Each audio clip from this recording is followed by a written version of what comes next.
तो नमस्कार दोस्तों, भोजपुरी में आप लोगों को बहुत बहुत स्वागत है। पावर स्टार पवन सिंह एक सिंगर का गाना जो कि सुन रहे थे, जो कि बहुत बेहतरीन है। उनका न्यू सॉन्ग का पोस्टर रिलीज हो गया है, आप लोगों को देखने को मिलेगा। ये बहुत बेहतरीन सॉन्ग होने वाला है।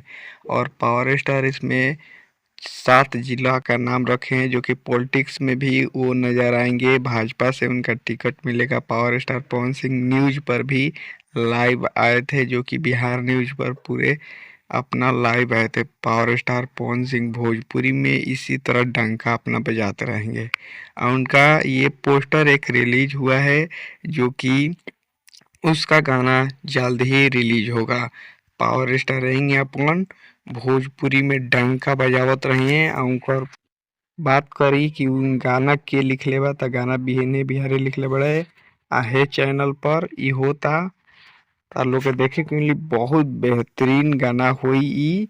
ई एकरा गाना के सबसे पावर स्टार पवन सिंह का आवाज इसमें रहेगा।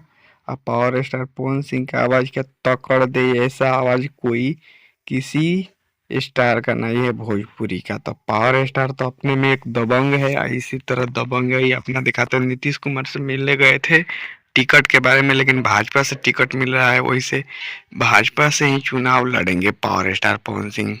और ये न्यू सॉन्ग आ रहा है जो जिसका लुत्फ उठाइए। और होली पर उनका मूवी भी जल्द ही आएगा, पावर स्टार मूवी। और ये न्यूज पर पूरा छा गए हैं। पावर स्टार पवन सिंह इस पर ऐसा धमाल मचाएंगे कि आप लोग देखिएगा। Power star Bhojpuri